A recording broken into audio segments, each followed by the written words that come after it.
Assalamualaikum warahmatullahi wabarakatuh. Bismillahirrahmanirrahim. Nahmaduka ya ghafuru ya syakuru. Mashalli wa sallim barik ala sayyidina maulana Muhammadin wa ala alihi wa sahbihi asma'in. Nama ba'du.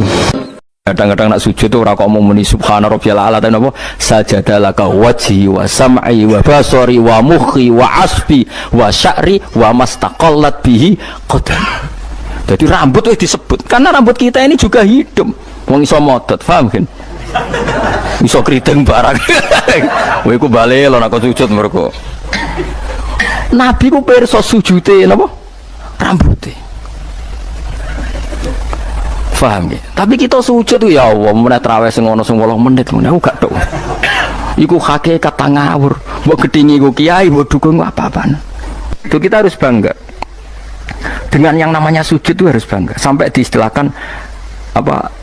Laula kaya zinatal wujudi ma toba aisi wala wujudi wala taronnam tu napa fi sholati wala ruku'i wala. Andekan ndak ajaranmu ya Rasulullah, saya ini ndak pernah menikmati sujud dan tidak pernah nikmati ruku'. Jadi syarat saya sujud itu ora sekedar kowe metek anggota itu mboten, harus ada taronnum, harus ada kenikmatan yang luar biasa. Karena sujud ini yang menjadikan kita nanti di surga. Sujud ini yang menjadikan kita layak masuk surga. Sujud ini pula yang menjadikan kita sah disebut umat Kanjeng Muhammad sallallahu alaihi wasallam. Ciri utama umat Nabi ora kok kemenangan politik atau kemenangan dunia betul, tapi tarohum ruk'an sujada. Umat yang kamu lihat sebagai yang rukuk, sebagai yang sujud. Artinya apa? Kalau Nabi yang soleh diriwayatkan orang soleh, pasti riwayatnya tentang sujud, tentang rukuk. Paham ya? Bareng Nabi diriwayatno LSM sing liberal. Nabi itu tokoh yang menerima semua pihak. Diceritakan Nabi perjanjian dengan orang kafir, kerjasama dengan orang kafir. Yo kok entuk wae dalil. Untuk kondi wae. Aku kadang yo gumun aku sing wong alim ora roh iku roh iku untuk kondi. Aku yo kadang heran. Kadang takok aku wong. Niku kitab napa? Mbah Gus kula ya jare bar. Mergo aku kitab yo sak foto-foto kok ora roh. Kono sing kitab cilik kok roh. Ini penting saya utarakan. Mulane kula teng donya, kula nggih di bojo, nggih syukur, di anak nggih syukur. Tapi aku paling syukur kok kita ditakdir napa sujud. Mergo iku yang identitas kita. Ya ayyuhalladzina amanu ruk'u wasjudu wa'budu rabbakum. Kena iman tenan ciri utamane rukuk, ciri utamane sujud. Saiki mboten. Orang itu ndak nikmati rukuk dan sujud. Bedino sholat tetap ngeluh ora di duwe utangnya akeh. Mestinya ketika nganggap sujud itu segala-galanya, ditakdir sujud itu senengnya bukan Nabi itu nak nyifati sujud saking senengnya. Hatta takuna sajdatul wahidah khairan minad dunya ma fiha. Sehingga satu sujud lebih baik dari dunia dan seisinya. Coba sekarang, nanti kamu di akhirat, identitas kamu yang menjadi sah masuk surga itu hanya sujud kamu. Tapi kita sujud itu biasa wae, seakan-akan ndak nikmat Allah yang luar biasa untuk duit akeh. Ini kan markai tenan. Markai tenan, entek oleh markai. Ini apa-apaan? Kan aneh, Allah mengatakan sujud itu spesial, kemudian kita nyifati sujud hal yang biasa. Aneh, berarti kamu mensifati sesuatu tidak dengan sifat yang diberikan Allah dan Rasul. Allah mensifati sujud itu luar biasa. Mulane kula nu salat iku seneng makmum. Kula sujud itu nikmat tenan. Ya sujud itu wis ngene iki. Mulane kula nu yakin di antara barokahnya Habib saya itu karena melanturkan beberapa syair yang itu mudawan itu dibukukan ulama-ulama dulu kayak tadi. Laula kaya zinatal wujudi ma toba aisi wala wujudi wala taronnam tu fi sholati wala ruku'i wala sujudi. Taronnam itu nyanyi-nyanyi kecil. Maknane ora sekedar ya tentu ndak nyanyi. Ngono wis dangdutan apa sujud boten. Maksudnya itu menikmati taronnam itu. Oh, rakyatku sujud perucat gak jelas, masya Allah, ya kok udah urip. Kalau aku heran. Itu tenang. Coba sekarang sampean lihat surat Fatah yang di akhir. Sifat umatnya Nabi itu apa coba? Tarohum ruk'an sujada. Orang-orang yang kalau kamu melihat aktivitasnya itu ruk'an, melakukan rukuk sujada. Memang kita punya ambisi politik menguasai Indonesia atau apa, enggak apa-apa itu, tapi setelah rukuk dan sujud. Bahkan kalaupun kita berpolitik demi supaya rukuk enggak dilarang, sujud enggak dilarang, semua porosnya demi nopo sujud. Mulane surat Iqra dimulai dan ditutup dengan wasjud waktari. Sekarang enggak. Umat Nabi ngomong fadhil sujud do pelo. Pelo bisu. Ngomong fadhil sujud wis ra iso. Padahal sujud ini yang identitas kita. Kita masuk surga itu karena sujud. Bahkan ketika kita masuk neraka, iku neraka sing rawani iku walam takulin nar atharos sujud. Neraka itu tidak berani makan bekas-bekasnya. Kayak apa kalau yang sujud itu batuk kamu, tangan kamu, dengkul kamu, terus hati kamu, fisik kamu. Mana sujud? Nah cara fikih sujud itu kan sementing anggota pitu nempel. Gini ku napa al-jabha wal yaden warubaten wal qadamen. Berarti pitu kan batuk sitok, piro kan telapakan loro, dengkul loro, terus apa? Gelamaan sikil loro. Kemudian ulama ada mengatakan harus ma'atahamulin yasir, sedikit ditekan. Mau ukurannya nganti ngecap ora roh, pokoknya ini ukurannya ku ditekan apa? Sedikit. Oke. Tapi sebetulnya kalau kamu fair, itu hanya syarat cara fikih. Nah cara Kanjeng Nabi zaman sugeng nak sujud nganti gitu kan. Kalau nu cek apal. Ya Allah sajadalaka wajhi wa sam'i wa basori wa mukhi wa azmi wa sya'ri wa mastaqallat bihi qadami. Nabi nak sujud, ya Allah, jasad saya ini sujud kepada Engkau. Disebut semua. Sya'ri rambut saya, asbi sumsum saya. Sajadalaka wajhi wa sam'i karwan ya, wa basori wa mukhi sumsum saya, wa asbi sendi-sendi saya, wa sya'ri rambut. Iku nunjuk nona iso ke sujud itu total. Mulane kula suwun iku pentingnya wong soleh disejarahno wong napa soleh. Para habaib sing soleh-soleh ku nak nyejarahno nabi ku sejarah bahwa nabi itu laula kaya zinatal wujudi matoba aisi wala wujudi. Mane umpama ora didikane jenengan uripku ora ana gunane. Matoba aisi uripku ora ana gunane, ora ana enake blas. Wala wujudi wujudku ya ora ana gunane. Kenapa ora ana gunane? Mergo kula ora iso wala taron namtu fi sholati wala ruku'i wala sujudi. Ya, tapi kowe ora perlu alim paham koyo ngene ora perlu. Wis aku joget tok las ra apa-apa. Sing penting aja wis ra paham malah ngaram-ngaramno bid'ah. Bocah kok kecangkemane ngono. Tapi kula pastikan, tapi nanti kalau orang soleh gak diriwayatkan orang soleh, sing dilihat ya sisi-sisi yang tidak khasnya kesalian itu. Taruh saja misalnya gini, Mbah Hamid Pasuruan soleh, Mbah Mun soleh, Mbah Dola Barwani soleh, di sana rapati soleh, tamune akeh, diterima semua pihak. Mulane uripe kepenak, mesti ngono lah nyejarano. Tapi nak sing nyejarano wong saleh, keselah tetep mulang. Wah, alim iso maca kitab takrib, istiqomah maca ihya. Lah kula nak kenal Mbah Hamid ning misanane mbah kula. Santri-santrine sing saleh nyetano, Mbah Hamid wis ora tau karek iku salat tahajud, nak duha ning kene, senengane maca burda. Bapak kenangane senengane dijak ning kamar, dijak ngaji tafsir. Ya mesti seputar kesalehan. Diceritakno wong rapati soleh kebesaran tamune wae wong wong rono pejabat yo sapa wae top manane tamune akeh bar lan ngono ae presiden menteri gubernur tamune akeh artis yo tamune akeh. Makanya aku kepengin nggih sejarahnya orang soleh itu orang soleh harus ikut ngomong biar tahu sejarah khasnya antar orang apa. Termasuk tadi nyifati Nabi itu laula kan apa ya zinatal wujudi matoba aisi wala wujudi wala taron namtu fi sholati wala ruku'i. Anakku lo Hasan tasbihah terus anakku lo sing cilik jenenge Milan niku kula kan ngapal lo sak nazuman Imam Syafi'i. Padahal iki alit ya alhamdulillah do apal. Imam Syafi'i iku memang Imam Syafi'i mu ahli fikih kok sampeyan niku mboten dekne yo ahli tasawuf ahli hakikat. Niku nazuman sing kula kan ngapal niku Imam Syafi'i niku laqad mananta ala qalbi bi ma'rifatin bi annaka wahudul ala'i wal qudusi wa ma taqallabtu min naumi wa fi sinati illa wa dzikruka bainan nafsi wan nafasi. Ya Allah, sungguh nikmat Engkau itu besar karena Engkau memberikan aku satu kenikmatan di mana kenikmatan itu saya tahu bahwa Engkau adalah dzul ala'i wal qudusi, zat pemberi nikmat dan yang suci. Wa ma taqallabtu min naumi wa fi sinati, kula niku turu ora tau molak-malik awakku. Ora tau molet corong Jawa. Illa wa dzikruka bainan nafsi wan nafsi, kecuali saya ingat Engkau di antara nafas-nafasku ini. Orang soleh meriwayatkan kesalian jadi wa ma taqallabtu min naumi wa fi sinati illa wa dzikruka bainan nafsi wan nafsi. Jadi tapi enggak, sekarang agama itu diceritakan orang-orang yang gila politik, gila kekuasaan. Kita harus kuat. Ya bagus, kita juga nggak ingin ngalami kayak Rohingya, paham ya? Makanya yang soleh-soleh pun jangan anti politik, goblok ya anti politik. Gobloknya tadi, kue misalnya ramelok politik, sing kuasa orang-orang non muslim, dong fasik terus sholat dilarang, pengajian dilarang, kacau. Lo tenan, kalau ketua partai-partai politik cara kan nyucup kalau bukan biaya no gunanya. Tapi nak kon iman tak gelem bodoh ini bolak-balik. Tapi kita harus hormat biaya menjadikan Islam itu di Indonesia nggak dilarang-larang, nggak dikuyo-kuyo karena penguasanya adalah orang apa? Islam. Tapi coba imani teman-teman bodoh ini yo bolak-balik bos fatake raras pokoknya bongsongan. Makanya ini penting sekali. Makanya saya kemarin itu seneng banget sampai surat Sajdah. Ngaji kita adalah ditakdir sampai surat apa?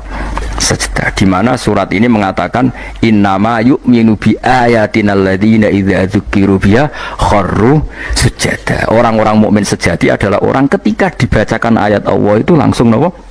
Sujud. Tentu sujud ini bisa sujud fisik kayak kita pas sholat, termasuk bisa sujud pikiran, sujud hati, sujud macam-macam. Mulane kanjeng Nabi kadang-kadang nak sujud tuh ora kok muni subhana rabbiyal a'la ta napa sajadalaka wajhi wa sam'i wa basari wa mukhi wa asbi wa sya'ri wa mastaqallat bihi qadam. Jadi rambut wis disebut karena rambut kita ini juga hidup. Wong iso modot, paham kan? Iso kriting barang. Kowe ku bali lho nek sujud mergo. Nabi ku pirsa sujude napa? Rambuté. Paham ya? Tapi kita sujud tuh ya Allah, mulai terawih sing ono sing 8 menit, aku gak tau. Iku hakikat ngawur. Mbok gedhingi ku kiai, mbok dukun apa-apaan. Tapi wong sing makome ngene iku nek iso iku dadi imam. Kok nate wonten cerita teng daerah kula wong saleh alim dadi imam. Imami Jumatan. Bareng sujud lali. Wali wong ngenteni itu lho diarani mati ra mati. Akhire muridé bidul kuwi. Mbah sampun. Batal sak Jumatan. Semenjak itu dia mengundurkan diri dari imam nopo. Tapi kowe kan gak ngarah sujud nganti ngono. Mulane wong nak salat iku aja nganggo makome sinten wong khawas. Yen sak kula tiang-tiang nak saleh ngimami yo nganggo makom sing adna. Dindekno makome. Lah engko nak pas bengi-bengi tahajud nganggo makom kelas A. Sekali salat iku wis lali. Masyhur. Sampe tak critani salate Kanjeng Kanjeng Nabi nak sholat tu Aisyah turun ning ngarepe. Ya matang-matang ngono ning ngarepe. Ayo Aisyah. Mulai bolak-balik matur Nabi ora digon sholat kok kowe ora. Nek kowe kan digon sholat tapi ora tau sholat. Nabi ki sing digon sholat ya nggon turu niku nggon sare ku digon sholat. Aisyah ya sare teng mriku. Masyhur riwayat Khadri yo kae. Jare Aisyah. Oh Nabi nak ngadeg suwe tak sembujuk sikilku tak jelonjorno. Mergo Nabi nak sujud apa nak ngadeg iku. Minimal 200 ayat. Kulhu mau pirang ayat? 200 ayat. Ngono cek nangis. Fama marra min ayati adzabin illa sta'adza minhu wala marra bi ayati maghfiratin illa astaghfar wa ma marra bi ayati tasbihin illa sabbaha wala bi ayati tahmidin illa hamada wala bi ayati takbirin illa kabbara. Setiap lewat ayat tasbih dia baca tasbih. Setiap lewat ayat istighfar dia membaca. Misalnya subbihisma rabbikal a'la subhanallah subhanaka ya Allah. Mau pas maca ayat intu azibhum fa inna ibadu ya Allah lakal hamdu wa lakal mulku ya Allah wa ma'fuan nangis. Dadi Aisyah ngerti paling suwe tak sodoro sikilku. Bareng kok ape sujud lagi sikilku tak tarik, tak pengkeretno. Mulane jare ka'annahu lam ya'rifna qattu. Nabi itu ketika ndak salat itu teman kita. Tapi nek wis salat seakan-akan ndak kenal kita. Sampai sahabat itu udah bingung mergo Nabi wis salat ning masjid. Sahabat nyun sewu sing sok kenal sok parek. Nabi itu ya talawan, wajahnya rubah kabeh. Ka'annahu lam ya'rifna. Nabi itu ndak kenal kita kalau mau salat. Saking haibahnya mau sowan Allah Subhanahu wa ta'ala. Tapi setelah salat baru Nabi happy. Dan Nabi itu rindu sholat, masyhur itu Nabi kalau banyak masalah itu sampai takok-takok Aisyah. Ya Aisyah Bilal kok gak rene-rene? Maksudnya qomat atau azan. Ketika Bilal teko, sowan ya Bilal, arifna bis sholat, arifna bis sholat, masyhur. Arif ngekek istirahat atau siro Bilal nak kita bis sholat. Ayo Bilal aku nang istirahat no nganggo sholat. Jadi Nabi yang ngerti roh dunia sumpek. Iku istirahatnya iku. Mulai sebut waqurratu aini fis sholat, tenangi hatiku. Nah kok terus di umat aja di duit iki umat apa? Ya umat sing kumat, ya siku jawaban umat sing kumat. Lah ya meskipun kira iso nglakoni tapi tak critakno nek ke wong saleh iku disejarahno wong saleh ben ijek sambung. Dan saiki Rasulullah itu sayyidus sholihin. Sayyidus sholihin sing diceritakno Quran sifate umat itu tarahum ruk'an sujud. Saiki umat sifate tarahum yatlubunal mal wa yatlubuna kadza wa kadza yatlubunal jah wa riyasah.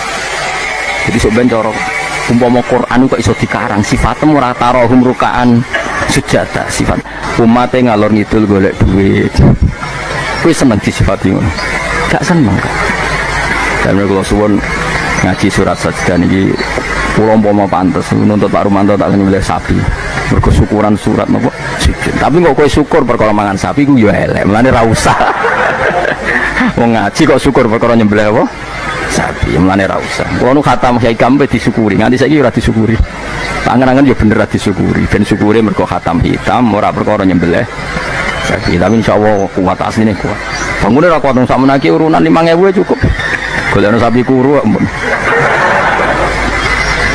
to sapi sing wis kesemper tapi kula suwun ya mulane kula suwun aja geman mengabaikan sejarah versi wong soleh termasuk versi ya tiang-tiang soleh cek saking kalangan habaib, cek sing kalangan ulama pokoknya tiang-tiang nopo soleh itu khas cara seneng nabi itu khas kowe iso nyifati nabi kayak tadi laula kaya zinatal wujudi mato ba'isi wala wujudi wala taron namtu fi sholati jajal kanjeng nabi versi wong-wong politikus malah diseru nabi itu pemersatu pan Arabik dulu Arab itu gini-gini selatan nabi iku ya sifatnya nabi tapi gue apa mbok omah ngomongno kowe sujud ora iso kok ngomong ndok dinti pertama Iqra turun ya wasjud iku variasi-variasi setelah ada kekuatan politik ono variasi-variasi sifat-sifat nabi yang datang kemudian tapi sifat permanennya ya wasjud waktari paham maksudnya paham tenan to paham ya alhamdulillah soalnya nasi ora paham ya bebo paham penyenengno guru nyenengno guru ibadah pokoknya eling-eling surat Fatah ya sing akhir napa tarahum ruk'an sujada walahum lan ora ana te wong akeh yung dzuruna dikai tempo sapa wong akeh yumhaluna tegese dikai tempo sapa wong akeh li taubatin krana tobat au ma'diratin utawa ngekeki alasan fa'arid mongko mengo sira anhum sanging kufar wan tadzir lan ngenteni ana sira misale inzalal adzab yang turune siksa bimiklan kufar innahum sa'tana wong kafir ya muntadziruna ngenteni sapa wong kafir bika ing sira wong kafir ngenteni misale hadis samoten ing terjadine kematian atau anyare kematian au qatin utawa terjadine pembunuhan. Bismillahirrahmanirrahim. Afaman kana mu'minan kaman kana fasika. Afaman kana mu'minan kaman kana fasikal la yastawun. Ammal ladzina amanu wa 'amilus sholihati falahum jannatul ma'wa nuzulam bima kanu ya'malun. Wa ammal ladzina fasaku fama'wahumun nar kullama aradu ay yakhruju minha u'idu fiha wa qila lahum dzuqu 'adzaban nar dzuqu 'adzaban nar alladzi kuntum bihi tukadzibun. Afaman kana afaman ana ta utahi wong sapa wae kana kang ana sapa man ana iku mukminan iku wong sing mukmin sing percaya kebenerane Allah lan Rasul iku kaman kaya dene wong kana kang ana sapa man iku fasikon iku wong sing fasik utawa wong sing kafir. Kula baleni malih. Afaman ana ta wong kana kang ana sapa man iku mukminan mukmin. Manane mukmin iku benerno apa sing digawa Allah lan Rasul. Iku kaman kaya dene wong kana kang ana sapa man iku fasikon iku fasik utawi kafir. La yastawun ora padha sapa wong mukmin lan wong fasik. Ail mukminuna tekse pira-pira mukmin wal fasikuna lan pira-pira fasik. Ammal ladzina amanu anapun te wong sing iman wa amilul lan nglakoni sapa alladzina as-solihati ing pira-pira amal saleh. Wong iman lan nglakoni amal saleh falahum mongko iku berhak mongko iku kedue alladzina amanu jannatul ma'wa te entuk swarga kang dadi panggonane utawa swarga-swarga kang dadi nggon panggonane. Nuzulan tur hale tumurun. Hale dadi sogatan, hale dadi penghormatan. Wa te maknane nuzul ku ma perkara yu adu kang den sogatno apa ma kang disuguhno apa ma lidhofi krana tamu. Bima sebab perkara kanu kang ana sapa ngake ya malu nang lakoni sapa ngake. Wa amal ladina anapun te wong akeh fasaku kang padha fasik sapa ladina. Fasik ku maknane fasik. Temriki fasik bil kufri fasike kelawan kafiran. Wah ini gak apal loh, kalau kados ngaji kalau wingi, pokoknya angger fasek disebut Quran kok ahli neraka, buatan kok fasek sampean, buat ini fasek ringan nih, fasek medium nih, fasek sing ahli neraka bil kufri wat takdifi, wah apal loh, wah angger fasek kok ahli neraka, mana apa fasek kekafiran, lan fasek gorohno Allah lan apa Rasul. Tapi nak fasek koyo sampean bodoh nih, wah enteng, dah kok teras warga ijek mlebu, dah kok pager terus nopo. Mlebu araf nggih kecantol-cantol nggih ngono. Mbok jongkrono sithik munduk swarga ngono. Oh, angger fase iki jelas, mulane kula wingi ngotot. Ciri khas ahli sunnah niku darani ahli neraka iku kafir. Napa? Mulane mriki fasaku napa bil kufri wa takdzibi. Fase iki kelan nglakoni kekafiran lan gorono Allah. Kowe kafir to ora? Mboten. Kowe tau gorono Allah Rasul? Nak bodoni konco, bolak-balik lah. Iku orang kafir wenteng. Mergo yo kene tau dibodoni padha wae kan mau wales-walesan ngono napa? Sesama saling bodoni ya. Gak usah saling napa dendam. Fasaku bil kufri kelan kekafiran. Jadi ngeten nggih kula terangno nggih masalah madzhab ahli sunnah nggih. Sampeyan kok aja terjebak training aswaja terus. Aswaja trainingnya pokoknya kadang tahlil ahli sunnah atau mboten enten ngoten kaidah ngoten. Sing ngeten kaidah ini tadi, apakah mukmin yang melakukan dosa besar itu kafir apa ndak? Jadi ciri khas ahli sunnah dan ndak itu perdebatannya napa?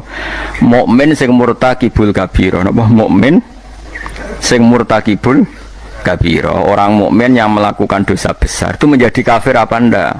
Ahli sunnah berpendapat tidak menjadi kafir, sementara yang khawarij yang lain berpendapat menjadi kafir. Nah, Imam Suyuti, Imam Ghazali, Imam Syafi'i semua itu ahli sunnah. Sehingga kalau ada orang kok ahli neraka niku mesti maksiate iku bil kufri wa takdzibi. Alasan Imam Syafi'i sak bala-balane niku sak ulama sak kancane niku wong nak wis kadung bener diridani Allah niku sifatnya ora kok ora tau salah. Kula baleni malih nggih. Wong nak wis bener diridani Allah niku sifatnya ora kok gak tau salah iku ora. Nak Allah seneng kowe iku statusem wong-wong sing liyukaffirawhu anhum aswa allazi amilu. Engko amal melek ndelalah didadekno di sepuro sinten Allah. Carane piye ya? Carane nggawe poin. Misale ngaten, sampean ngobet wek cawe wedok. Cawe wedok seneng banget kowe. Sementing ke komitmen aja zina. Tapi sampean aja takok kula, berarti SMS-an angsal Gus. Jawe langsal yo aja takok ngono. Tapi nak kowe kasil jawe tok ra zina ku insyaallah barokah ngedohi dosa gedhe sing cilik di sepuro. Tapi aja muni halal. Yo aja muni halal, yo aja lakoni nek iso. Cuma iki cerita. Ana wong semeneng cawe wedok banget. Tapi dia ini sukses ninggalo nopo zina. Tapi ora sukses ninggalo jawe lu to SMS-an misalnya. Tapi kok cuma halal lho yo. Wong kula ora muni halal kok mbok riwayatno halal. Niki rak ngaji ilmu. Mergo di antara jatah di sepuro apa alladzina napa mboten niki intajtanibu kaba'ira matun hauna anhu iku nukafir angkum sayiatikum. Nak kowe sukses ngilangi sing gedhe insyaallah muga-muga sing cilik iku di sepuro. Misale kula gubething ruhin, maksimale kan mateni. Mateni kan dosa gedhe tak hindari, mau ngenyek tok bocah kriting ndek. Lah iku yen yo dosa ngomentari ngono iku kan tapi luwe apik dibanding gedeng diimplementasekno membunuh. Jadi misalnya gedeng wong, opsi tertinggi kan mateni. Misalnya gak mateni bacok sikile atau bacok tangane kan berat. Wah iki ditinggalo kabeh mau karek ngrasani gremeng nyek. Lah iku lumayan. Senajan to ngrasani ya tetep dosa, tapi lumayan. Mulane kiai-kiai rata-rata yang ngrasani mergo mangkel lu ora diomongno dadi udun. Nah, akhirnya ngrasani. Kiai-kiai anggere kok tamoni critakno lawan politike mesti ngrasani to ora? Rasane. Mergo nek dimpet ya dadi udun.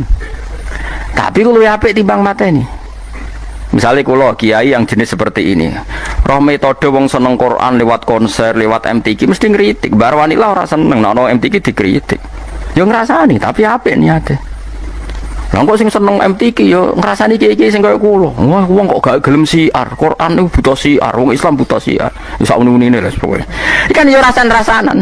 Sampai sementing gak santet-santetan ngono maksudnya. Lah iku disebut apa? Intajtanibu Aba iromatun hauna anhu insyaallah nukafir angkum sayyatikum. Jika kamu sukses meninggalkan dosa-dosa besar, yang kecil insyaallah dimaafkan. Ini penting saya aturkan. Nah, kalau orang baik itu syaratnya tidak pernah dosa, berarti sekali dosa dia jadi kafir. Ini masalah bagi ahli sunnah. Nah, ini penting kalau atur. Mergo ceritane ngeten, wong nak bakate soleh, mabuke nang masjid. Bodoni yo santri, mergo dekne ora duwe kanca geng. Akhire korbane yo santri. Mergo dekne bodoni wong liya, wong abangan, preman ora kenal. Sing dikenali santri. Akhire korban bodoni yo. Ya kula kiai bodoni wong yo bolak-balik. Tapi kula ora tau sambat, manjen jatahe mun kadang-kadang kebodhon yo jatah.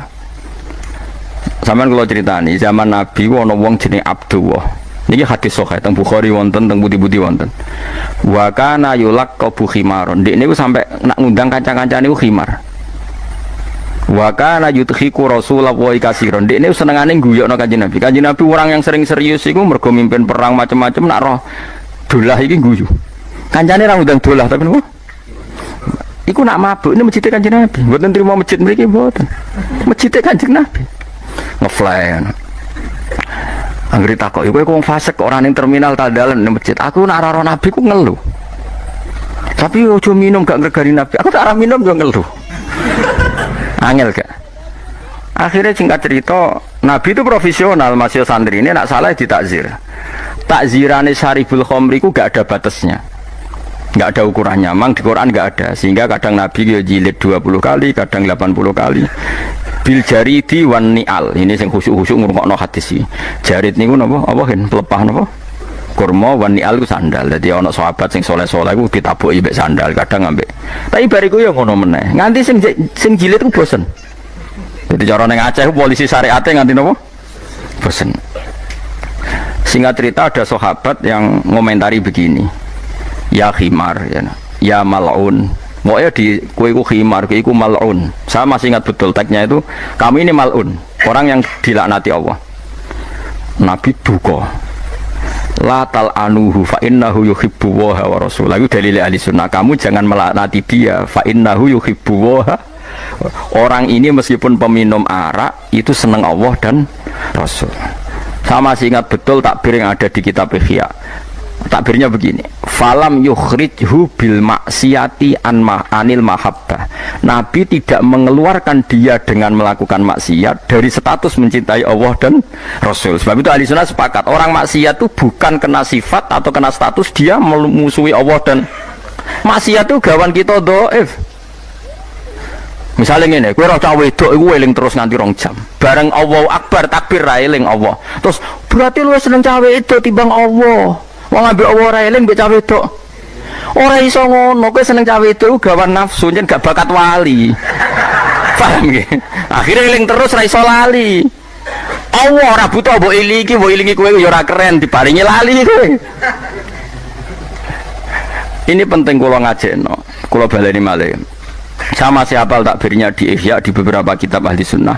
Falam yukhrijhu bil maksiyah anil mahabbah. Orang ini tidak dihilangkan sifat mahabbahnya kepada Allah dan Rasul hanya karena nama maksiat.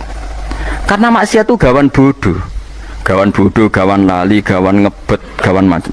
Misalnya kayak ada anak papat, bojomu setia, katut rondo.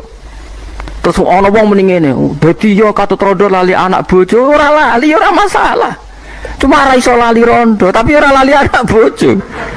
Wong nyatane dhuwit jadi bagi jatah anak ya ono jatahe. Cuma wong sing gedeng darani kowe iku lali anak. Ora lali mulai ditakoki jenenge anak ya jek roh. Kelas pirone ya jek. Cara ditakoki, "Lah kok ora mbok rabi wae?" Sungkan anakku lho, jek roh ora. Ijek, tapi ora iso lali rondo iku luwih anyar misale. Wis ngono iku. Selama ini kamu kan ya begitu. Saiki ngene aku takok. Kowe nyebut dhuwit mbek Allah sedina akeh dia. Akeh dhuwit. Kerja ya demi dhuwit. Ngamuk bojo ya demi dhuwit. Bariku mbok tabung. Ning bank ono, ning pelisiran lemari ono, ning ketu ono. Terhormate dhuwit di mana-mana ada yo eling, ning ketu yo eling, ning lemari yo eling. Bareng dhuwur pas pergi, lali aku, jebule wis mentek wektune dhuwur. Terus kowe tak wah berarti menuhankan uang. Enggak ada seperti ini. Apa iku wis pirsa nek kita iku dhaif, napa kita niku dhaif. Sehingga ahli sunnah mengatakan semua kesalahan itu ya kesalahan saja, tapi tidak menjadi kafir, tidak menjadi, bukan berarti kita ada cinta Allah dan Rasul. Jadi wong mabuk, kunane kuno wong lani kiai ora oleh gedeng preman teman-teman. Kadang yo ono wong preman, tapi ra iso mungkiri seneng kiai. Lan cara kula ora masalah ono wong ra salat nekani konser selawatan, cara kula ora masalah. Ndekne nyatane seneng pas selawatan, seneng nak menawa awal untuk hidayat. Nak ki fikih komentar, apa gunane nekani selawatan tapi ra salat.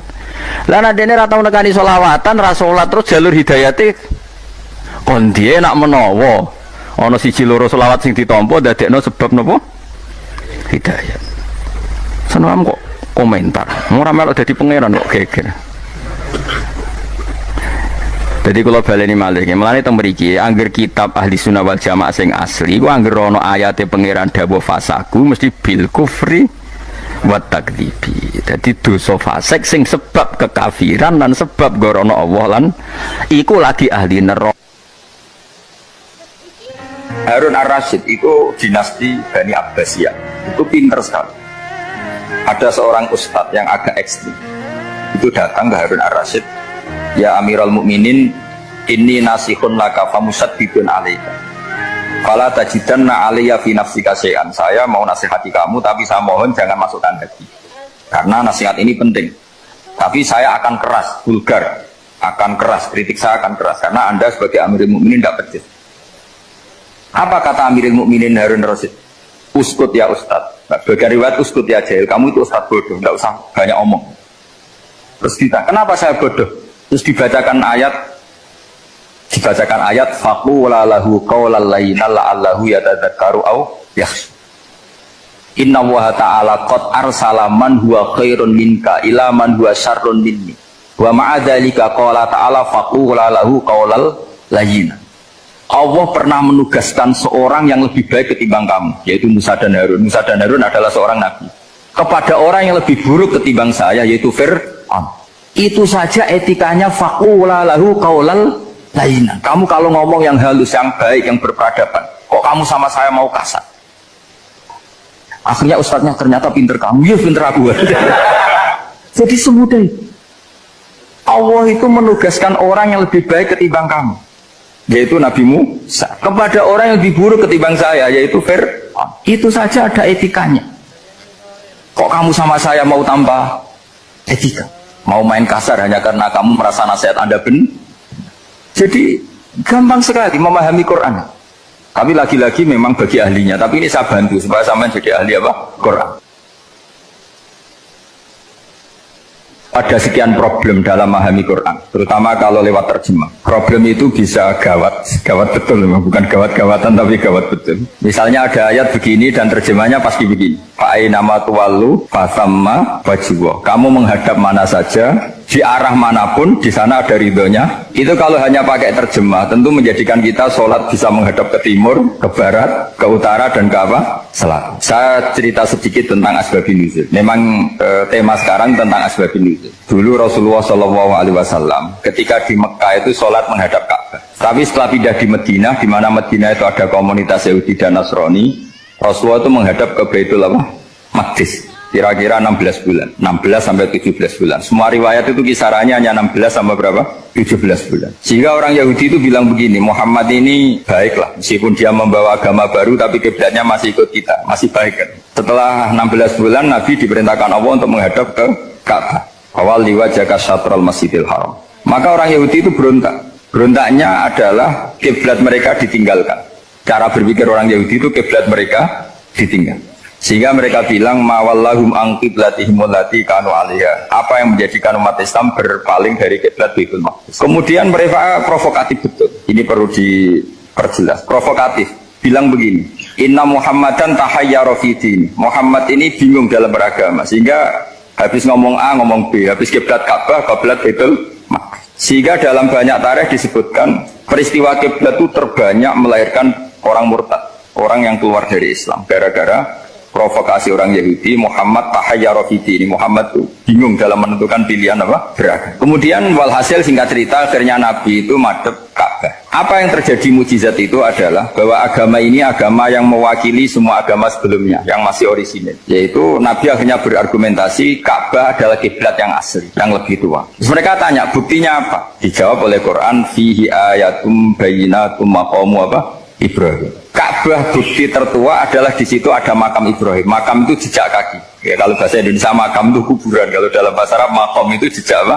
Jejak kaki. Sehingga diketahui oleh sejarah dibuktikan di situ ada jejak kaki siapa? Nabi Ibrahim. Sementara nisbatnya Baitul Maqdis itu adalah kepada Nabi Musa dan Nabi Harun. Yang ini adalah turunan dari Nabi siapa? Ibrahim. Hikmahnya apa? Begini, sebagai bukti bahwa Baitul Maqdis pernah menjadi poros Islam atau poros Tauhid, maka Nabi Muhammad pernah disuruh menghadap ke Baitul Maqdis. Buat inget-ingetan kalau ini pernah menjadi poros apa? Tahu? Tapi tetap tua-tuaan masih tua apa? Nah, kenapa tua Ka'bah tadi? Karena Ibrahim adalah Abul Anbiya, bapak dari para, dan di situ ada jejak kakinya. Fihi ayatum bayyinatum maqam. Bukti itu belum cukup, dibuktikan lagi bahwa Ismail kecil itu hidupnya di Ka'bah. Kita tahu sa'i baina Safa wal Marwah adalah karena Siti Hajar sedang mencari apa? Jadi ada bukti sekian, bukti empirik bahwa Ibrahim itu kiblatnya itu Ka'bah, bukan Baitul. Sehingga ada kata-kata fihi ayatum bayyinatum maqamu Ibrahim. Nah, tanpa ngerti asbabun nuzul, kamu akan mengartikan fa'ina ma tuwallu fatamma wajhu itu salah. Karena di situ kamu menghadap mana saja, maka di situ ada ridhonya Allah. Maka para ulama memberi catatan, maksudnya begini, kamu menghadap kemana saja, asal itu yang diperintahkan Allah, maka di situ ada ridhonya Allah. Harus seperti itu maknanya, disesuaikan dengan konteks asbabun nuzul. Tanpa seperti itu tidak bisa. Dan masih banyak lagi kepentingan tentang asbabun nuzul. Jadi problem sekarang adalah banyak mufassir yang hanya mengartikan dari terjemah. Itu bahaya sekali. Jika ada orang yang menikah secara mut'ah, itu kan mirip kayak transaksi zina. Mereka berdalil famastamta'tum bihi minhunna fa'atuhunna ujurahun. Perempuan yang sudah kamu nikmati, yang penting kamu bayar. Terjemahnya seperti itu. Karena ujur itu jamaknya ujroh. Itu fatal sekali. Padahal ayat itu begini, settingannya begini, setting siakul kalamnya atau asbabun nuzulnya begini. Jadi sekaligus, memang saya sengaja ngaji dengan tema yang berat, bentuk penghormatan pada yang ngaji. Kalau temanya ringan kan kayak TPG. Begini asbabun nuzulnya begini. Wal muhsanatu minan nisa yang awal juz 5 itu, ya kita santai aja, yang awal juz 5 itu sebetulnya maktuf, diatafkan pada ayat hurrimat alaikum ummahatukum wa banatukum wa akhwatukum wa ammatukum wa kholatukum wa banatul akhi wa banatul ukhti. Jadi perempuan yang haram dinikah itu ada 7. Yang faktor nasab, yaitu siapa? Ibu, putri, saudara putri, bulik dari bapak, amah itu bulik dari bapak, kholah itu bulik dari ibu, keponakan dari saudara lelaki, keponakan dari saudara perempuan. Ini disebut haram karena nasab gen. Kalau orang Jawa bilang hanya 4 karena ngitungnya bulik baik dari bapak maupun ibu. Kalau orang Jawa bilang kan bulik terus keponakan dihitung 1. Padahal ada keponakan dari saudara lelaki, ada keponakan dari saudara apa? Perempuan. Wa banatul akhi wa banatul ukhti. Terus kedua haram karena rodok. Kita tahu dalam hukum Islam rodok adalah sama dengan nasab. Jadi ibu yang pernah menyusui kamu berarti jadi ibu kamu. Dan saudara sepenyusuan berarti menjadi saudara kamu. Ini disebut wa ummahatukumul lati arda'nakum wa akhwatukum minar radha'. Terus ketiga haram karena musoharoh, karena besanan. Jadi pagi ini misalnya saya nikah dengan Sri, bilang qabil tu nikaha wa taswijaha bil mar'il matur. Setelah nikah dengan Sri ini otomatis ibunya dia menjadi mertua. Otomatis haram saya apa? Nikah. Ini namanya haram karena musuh. Atau kamu punya anak Zaid. Zaid pagi ini akad dengan Sri. Berarti Sri adalah menantu Anda. Otomatis haram bagi Anda. Itu namanya haram karena musuh haram, karena bisanan. Itu yang disebut waroba haram-haram itu kan saat terus itu wa ummahatu nisaikum. Ibu dari istri-istri kamu. Memang ini agak jelimet, tapi memang syaratnya mufassir harus biasa jelimet. Jangan hanya nyari partai ayat-ayat untuk kepentingan partai. Wah itu ngeri. Kacau Quran dipakai kampanye. Terus itu berarti sudah 3 kan? Haram karena nasab, karena rodok, haram karena musuh. Terus yang keempat ini haram yang bukan karena sebab pada seorang perempuan, tapi karena istri orang. Itu disebut wal muhsanatu minan nisa. Haram menikahi perempuan yang masih milik orang lain. Nah, orang lain yang menikahi ini istilahnya Allah adalah lelaki yang menikahi perempuan ini adalah lelaki sing muhsinina ghairu musafihin, secara nikah yang sah. Nah, nikah yang sah itu begini dalam hukum fikih Islam. Saya nikah dengan Sri, kalau hanya akad itu saya wajib bayar mahar hanya separuh. Jadi kalau saya janji bayar 1 miliar, berarti wajib bayar berapa? 500 juta. Kalau janjinya 100 juta hanya bayar 50 juta. Itu yang wajib bil akdi. Nanti wajib sepenuhnya nunggu bil jima. Kalau sudah hubungan intim baru wajib 100%.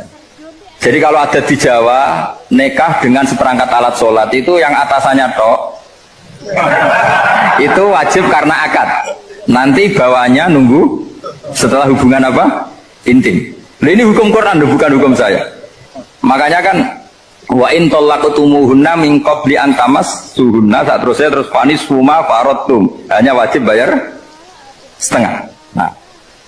Nah perempuan yang sudah diajak hubungan intim itu kata Allah fa'atuhunna ujurahun, maka wajib kamu bayar pen.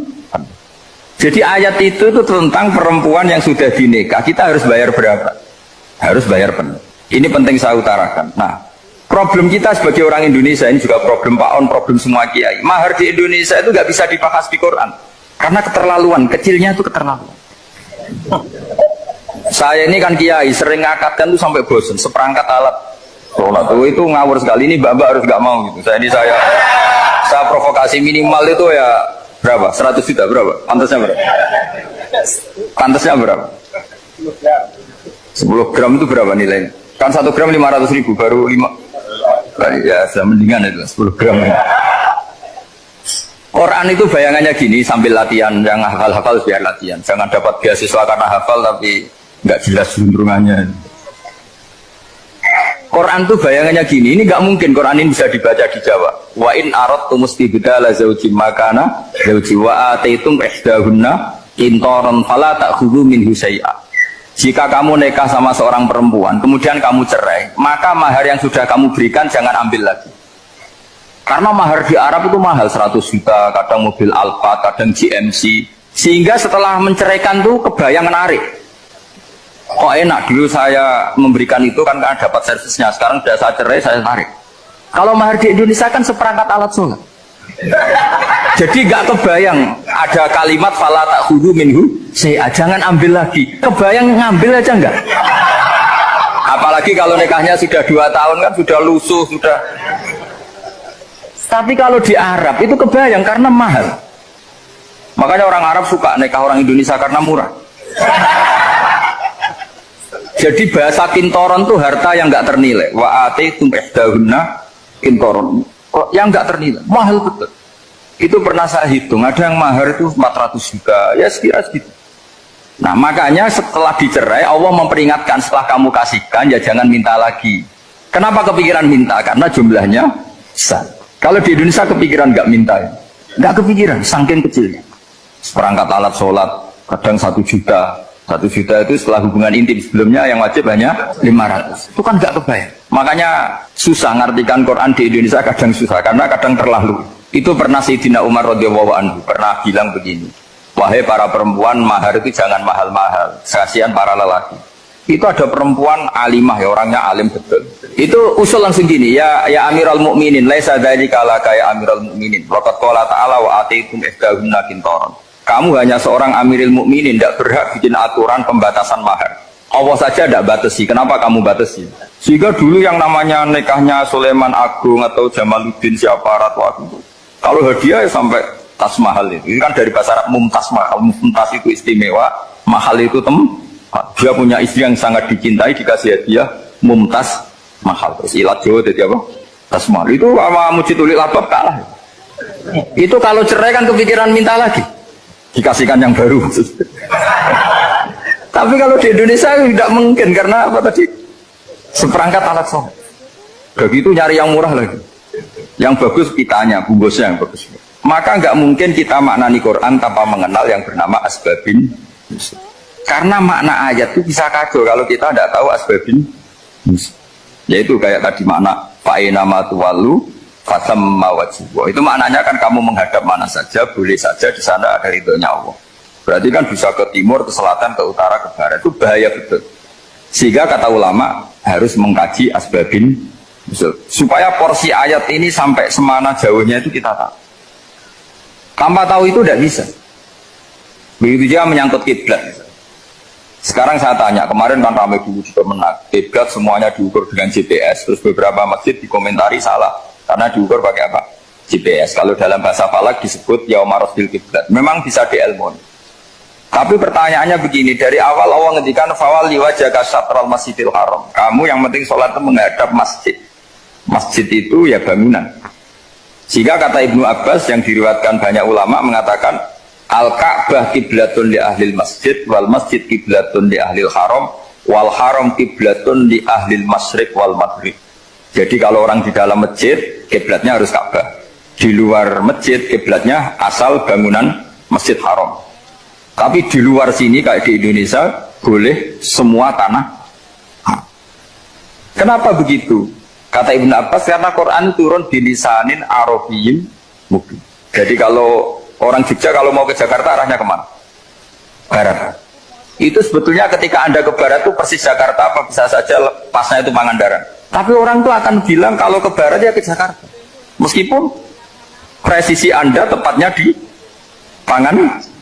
Nah kiblat seperti itu, asal orang menghadap ke barat itu orang sudah bilang ke kiblat.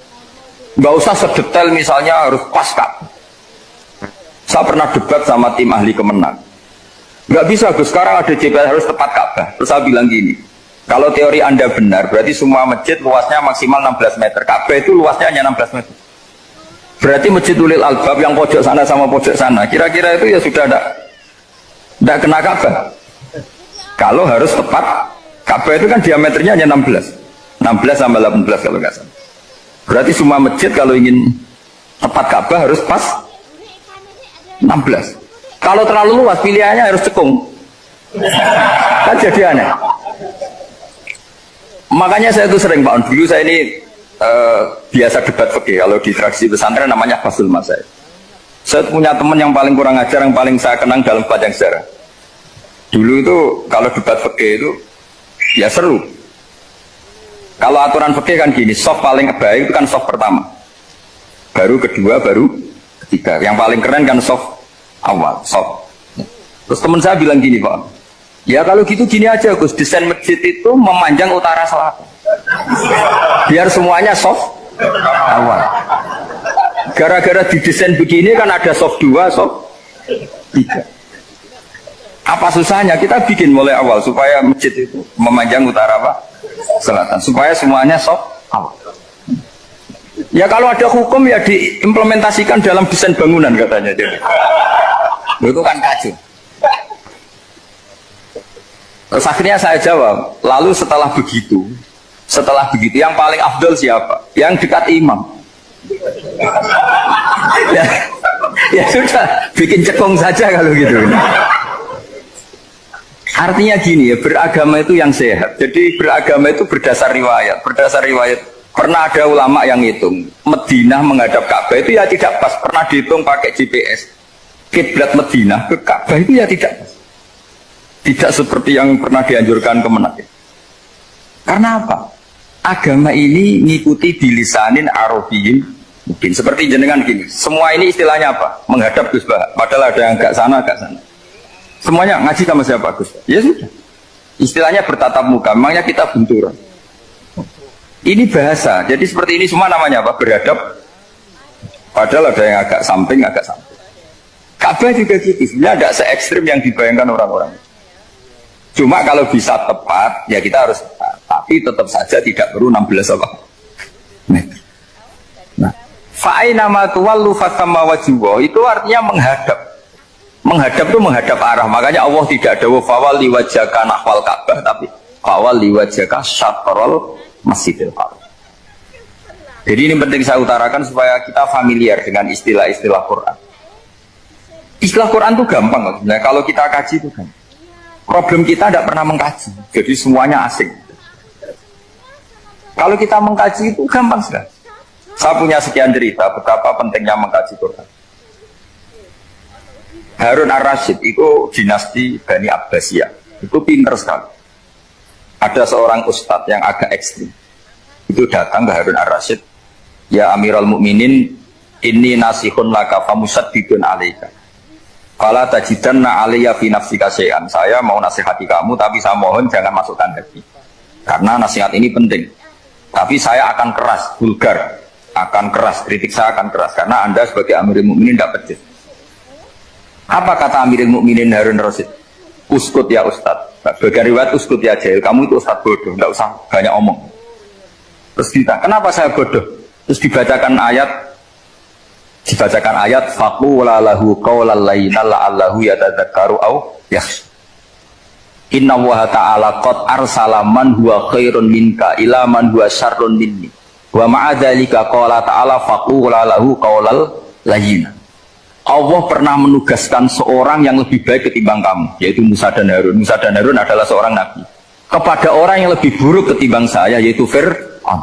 Itu saja etikanya faqula lahu qaulal layyinan. Kamu kalau ngomong yang halus, yang baik, yang berperadaban, kok kamu sama saya mau kasar? Akhirnya ustadznya ternyata pinter kamu, ya pinter aku. Jadi semudah itu. Allah itu menugaskan orang yang lebih baik ketimbang kamu, yaitu Nabi Musa, kepada orang yang lebih buruk ketimbang saya, yaitu Fir'aun. Itu saja ada etikanya. Kok kamu sama saya mau tambah etika? Mau main kasar hanya karena kamu merasa nasihat Anda benar? Jadi gampang sekali memahami Quran. Tapi lagi-lagi memang bagi ahlinya. Tapi ini saya bantu supaya sama jadi ahli apa? Quran. Meskipun ngajinya sebulan sekali. Sudah sebulan sekali tidak punya kitabnya. Sudah. Jadi ulama dulu kalau belajar Quran itu gampang. Saya berkali-kali cerita. Yang kitab saya baca di rektorat namanya Sajaratul Ma'arif. Itu kalau cerita bikin judul itu enak sekali. Babuna fil ibad bikulil bilad. Bab seseorang di mana saja hidupnya harus bermanfaat. Terus dalilnya itu hanya mengutip makalahnya Nabi Isa, wa ja'alani mubarakan ainama kuntu. Ciri utama seorang nabi apa? Saya di mana-mana adanya berkahi orang lain. Jadi berkah bagi orang lain. Maksudnya tidak jadi problem bagi orang lain. Artinya kamu hidup entah di Jogja seperti Pak Ono orang Jember, saya orang Kembang. Hidup di Jogja manfaat, di Jember ya manfaat, di mana-mana manfaat. Saya pernah di Korea seminggu ya manfaat. Saudara kita TKI yang di Korea ya manfaat, di sana bikin masjid, bikin apa. Karena ngendikane Allah menceritakan Nabi Isa siapa? Wa ja'alani mubarakan ainama kuntu. Saya adalah orang yang di mana-mana berkah. Artinya manusia eksistensinya harus seperti itu, hidup di mana saja.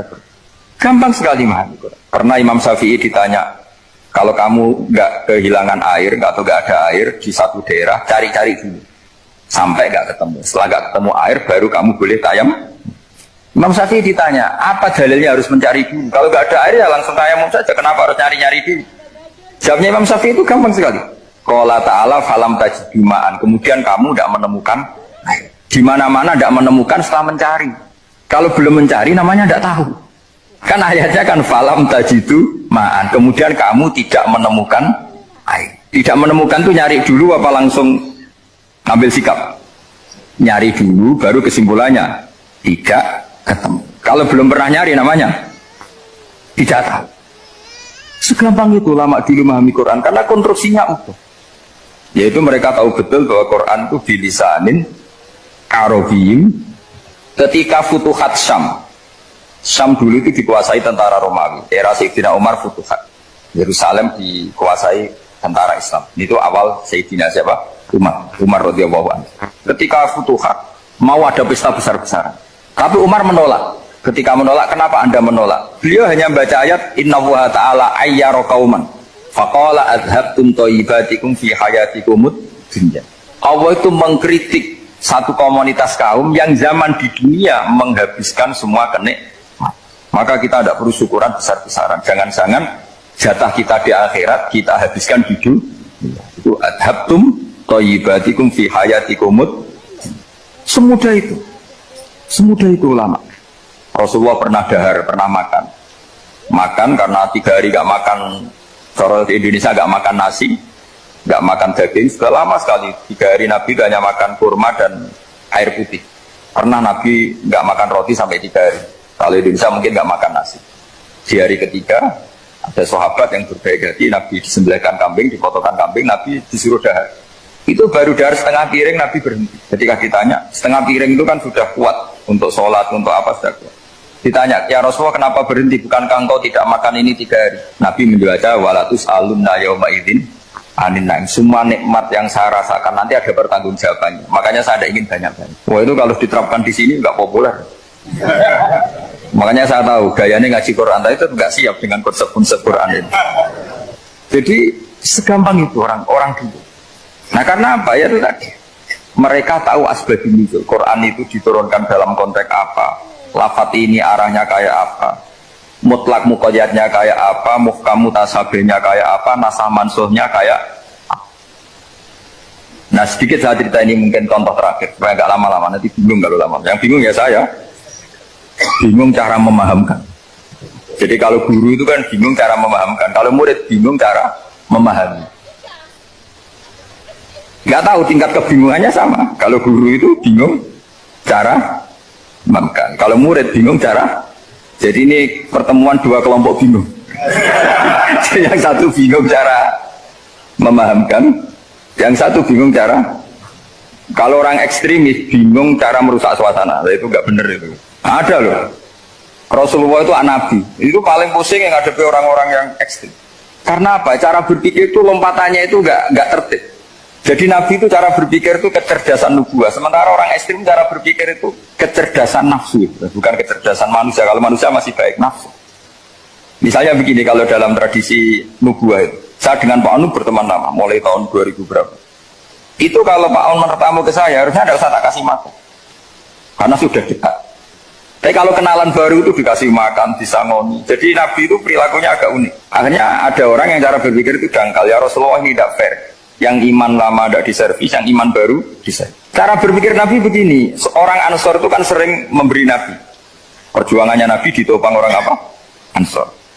Donatur lah, kira-kira orang Ansor itu donatur. Donatur itu keren. Karena donatur itu artinya al-yadul ulya khairum al-yadis. Sehingga ketika Nabi sudah menguasai negara, menguasai Mekah, Medina, sudah futuhan, itu orang Ansor tetap nggak diservis. Yang diservis Nabi itu orang-orang baru masuk Islam, disebut wal mu'allafati qulubuhum atau Islam mu'allaf. Ada 1-2 orang yang protes, tentu yang nggak pinter. Bukan protes pasti tidak pinter. Wong iskal-iskalnya sendiri, kotaknya nggak sampai-sampainya sendiri, orang lain disuruh jawab. Makanya di sini tidak ada tanya jawab. Nanti iskal-iskal kamu sendiri, bingung-bingung kamu sendiri, saya disuruh jawab. Berarti Gus Pak nggak mau ditanya, ya memang nggak mau karena nanti jawab sendiri aja, nanti pinter sendiri, kapan-kapan pinter sendiri. Akhirnya tanya begini, cara tanya gini, ya Rasulullah, ini nggak fair.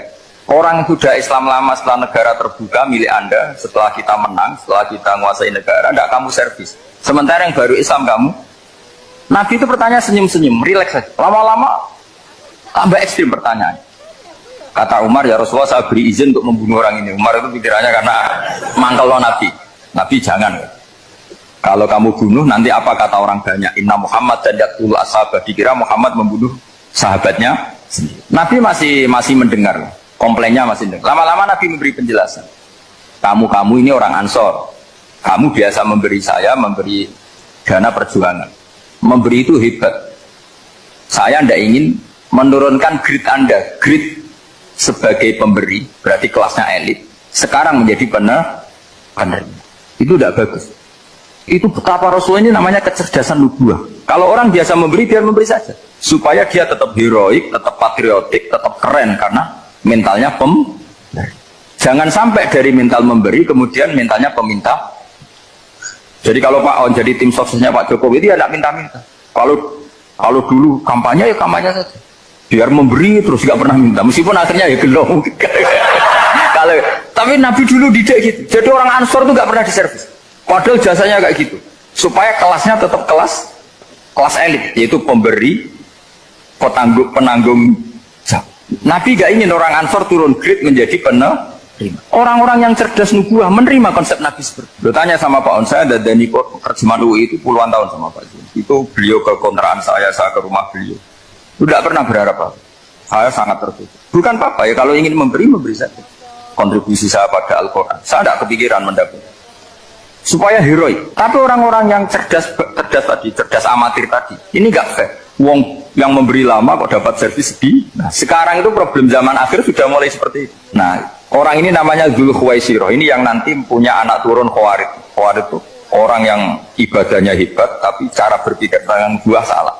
Orang lagi Khawarid itu orang ibadahnya hebat, tapi cara berpikir nubuah salah. Nubuah itu unik. Nubuah itu cara berpikir tadi. Apa ya? Melihat sesuatu yang benar biar benar terus itu. Yaitu tadi, mental memberi itu ya biar memberi terus, tidak usah di-share. Maka ketika Abu Bakar jadi khalifah Rasulullah, itu ada sistem kepegawaian. Itu gajinya Umar yang sudah Islam lama, gajinya Abu Bakar yang sudah Islam lama. Itu sama Abu Sufyan sama, padahal Islamnya Abu Sufyan baru setelah Fatih Mekah, kira-kira baru setahun. Terus diprotes sama orang-orang, ini Islam lama kok gajinya sama Islam yang baru setahun kok sama. Kata Abu Bakar, fadhailuhum indallah, mereka punya kelebihan Islam lama itu indallah, nanti balasannya biar surga. Kalau di dunia sesuai profesinya.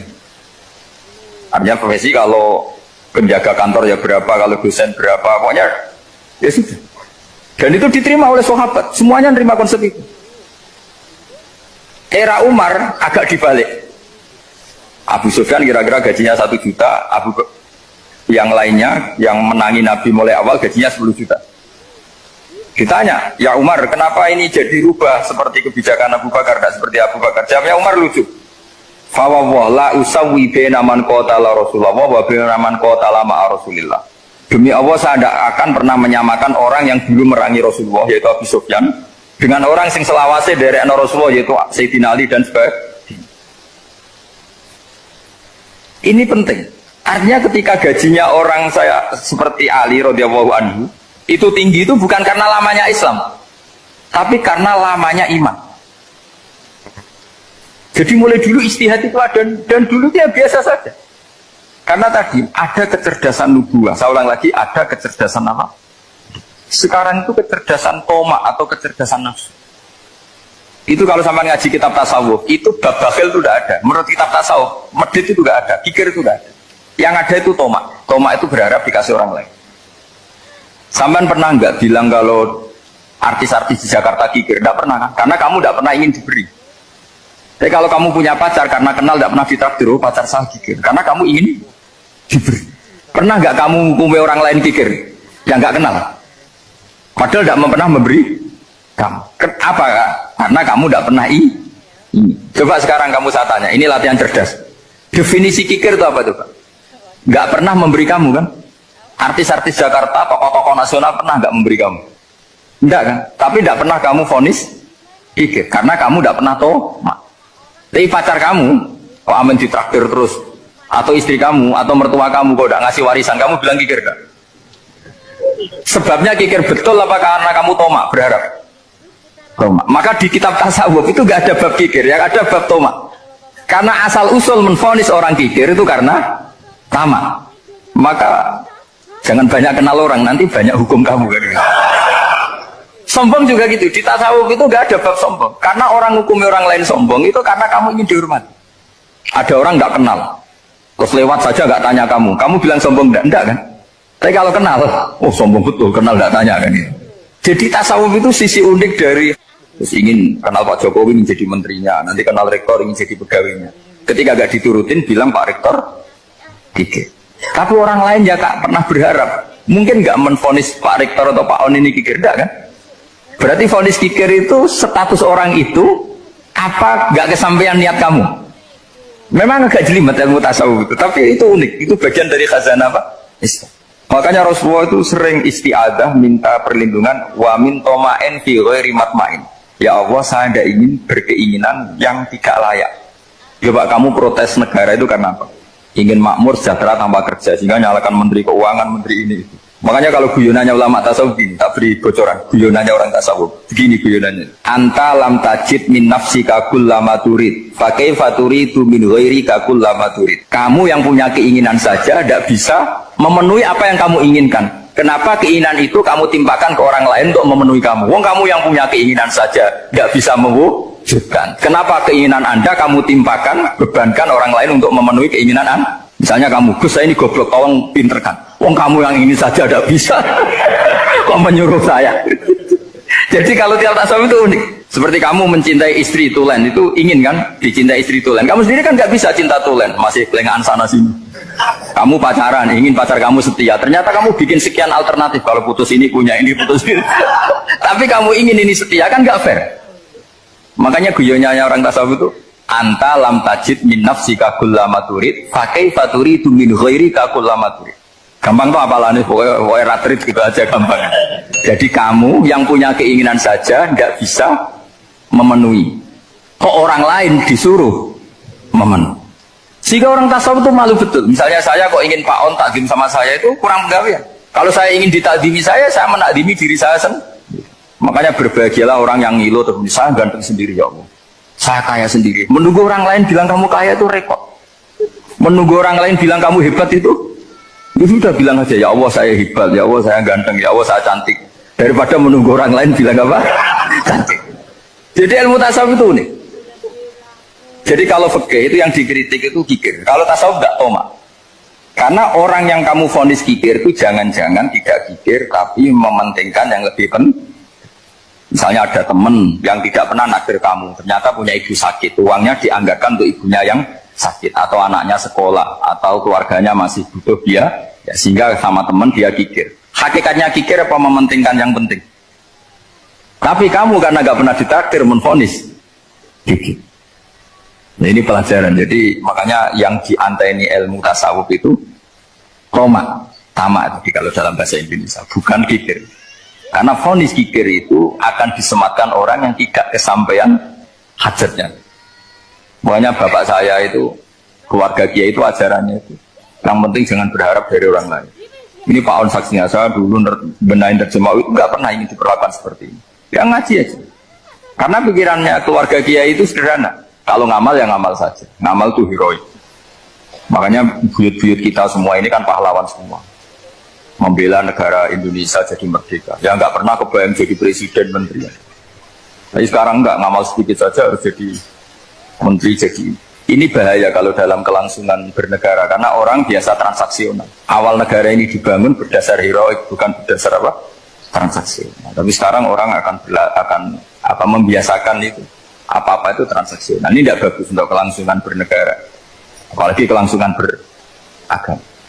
Sehingga seperti saya ini masih punya desa-desa binaan di Sragen, di pedalaman Papua sekalipun. Saya punya santri banyak di Papua. Itu kalau cerita itu unik-unik.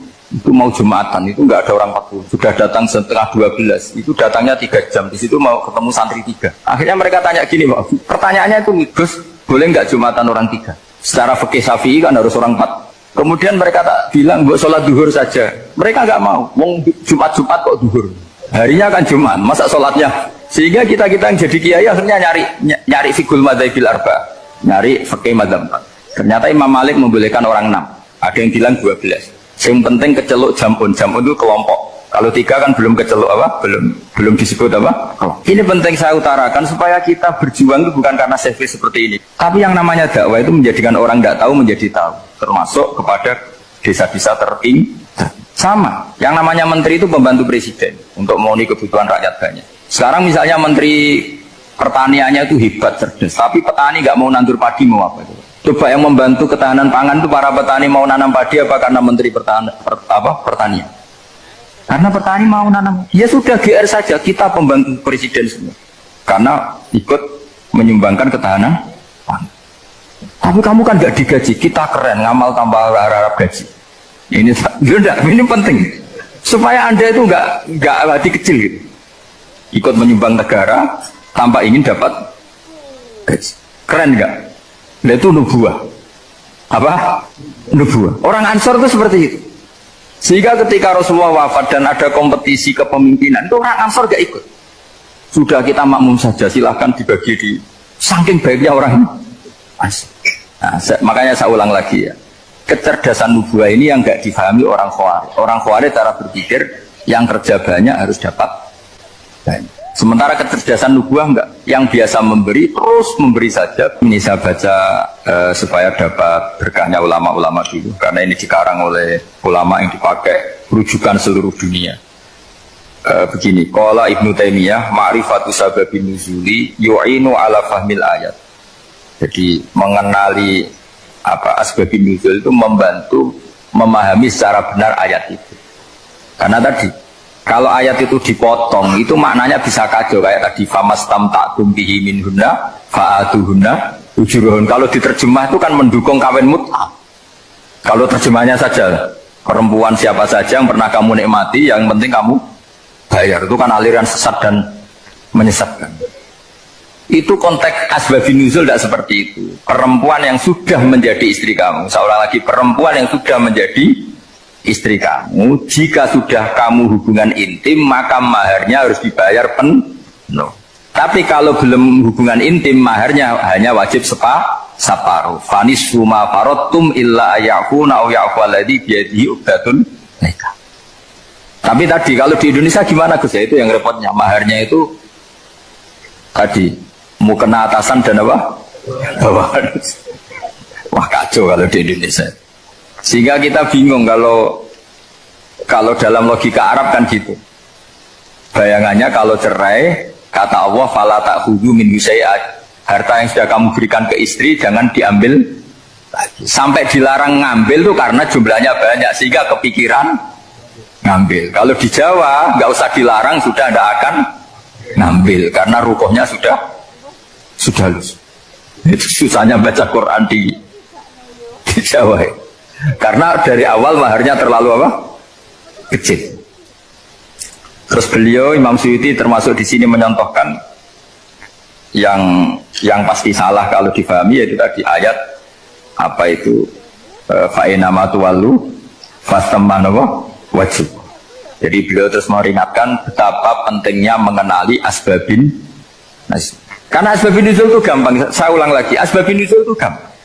Gampangnya begini ya, kan ada satu peristiwa, misalnya begini, Rasulullah itu kan mengkritik penuhanan Lata dan Uzza, berhala-berhala itu dituhankan, dikritik sama Rasulullah. Kemudian mereka begini, karena mereka biasa personifikasi Tuhan, Muhammad, kalau Tuhan itu tidak Lata Uzza dan itu terbuat dari batu, lalu Tuhan Anda itu dari apa? Amin fiddotin audabin, lalu Tuhan Anda ini dari emas apa dari perak? Karena mereka nggak bisa membayangkan Tuhan tanpa dipersonifikasi. Terus Allah menurunkan qul huwallahu ahad Allahus somad lam yalid wa lam yulad wa lam yakul lahu kufuwan ahad. Karena otaknya mereka sudah begitu, yang namanya Tuhan itu harus dipersonifikasi. Cerita yang paling unik gini Pak On, ada bos Islam, ada bosnya TKI yang baik. Mereka mengizinkan pekerjanya sholat. Bareng sholat tuh diingeti ke atas ke bawah, kok nggak ada arcanya. Sehingga setelah sholat dibilang, apa saya berikan berhala sekalipun? Karena nggak kebayang ada orang sholat kok tanpa berhala, tanpa Tuhan. Yang kamu sembah itu mana? Kok gak ada?